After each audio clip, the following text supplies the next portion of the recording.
Alors voilà, aujourd'hui on va parler des chimios. Alors la chimio FEC 100, c'est celle qui vous fait perdre les cheveux en toute logique. On n'est pas toutes pareilles, il y en a qui ne les perdent pas, ou pas beaucoup, ou très peu, ou elles perdent tout, comme moi, j'ai tout perdu. On ne réagit pas toutes de la même manière. Moi, quand on m'a parlé de chute de chimio, j'ai pensé à mes cheveux, j'avais les cheveux longs. Donc, j'ai posé la question à mon médecin, à mon oncologue. Alors, ils m'ont tous les deux répondu que non, je ne perdrai pas mes cheveux, ou très peu, machin. Je suis allée sur les forums, là, c'est pareil, il y a du lard et du cochon. C'est-à-dire qu'il y en a qui perdent et d'autres qui ne perdent pas. J'ai demandé donc à ma première chimio, à l'infirmière qui m'a fait mes injections. Elle m'a dit que oui, effectivement, j'allais perdre mes cheveux. Voilà. Après, on m'a proposé le casque de glace qui se trouve être un casque qui recule la chute des cheveux. Moi, j'ai pas opté pour parce que avoir un glaçon sur la tête pendant 1 heure, ça ne m'intéressait absolument pas. Et puis être malade pour être malade, bah, je préfère voilà aller jusqu'au bout des choses. Donc, je me suis fait raser la tête après entre ma première et ma deuxième chimio.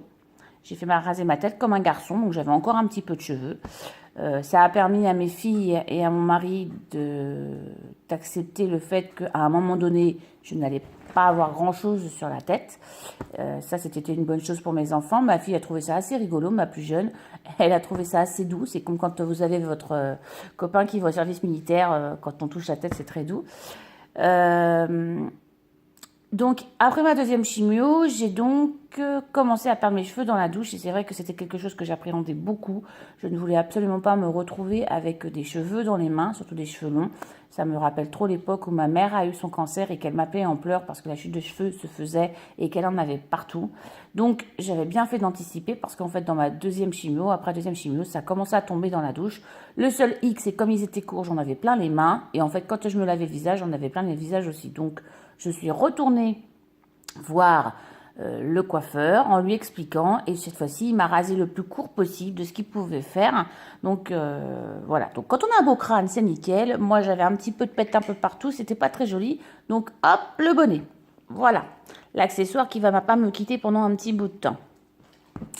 Et suite à ça je suis retournée en chimio et effectivement je me suis retrouvée avec le crâne de Monsieur Propre. Voilà, pas aussi parfait, pas aussi limité, je l'avoue, mais c'était Monsieur Propre quand même. Moi, à la maison, je n'ai pas forcément de complexe avec mon mari et mes enfants, donc j'ai pu enlever mon bonnet régulièrement. Mais je sais qu'il y a certaines personnes qui préfèrent garder le bonnet ou la perruque et ne pas se montrer, ça reste un choix. Moi, je pense qu'il faut accepter tel qu'on est, c'est comme ça. Les cheveux, une fois perdus, bah, ils vont revenir, hein, pas de panique.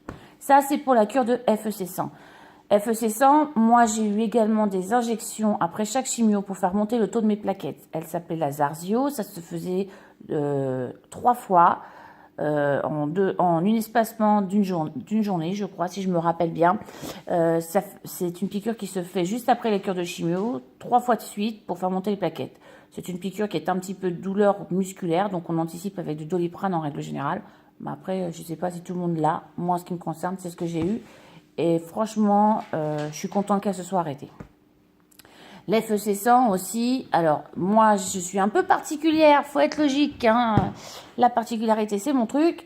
Le FEC 100 m'a donné des problèmes d'odeur. Alors, pas n'importe quelle odeur, pas les odeurs alimentaires, mais les odeurs chimiques. Donc, les parfums, les produits de nettoyage, tout ce qui était chimique en fait, me donnait la nausée.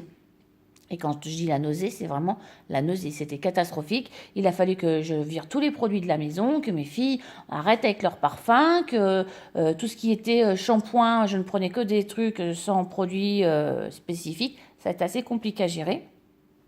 Et quand j'allais au service d'oncologie, les pauvres infirmières, elles n'en pouvaient plus. J'avais un masque avec des écharpes, des pullovers verts sur le visage. J'ai essayé tout un tas de trucs pour éviter les odeurs.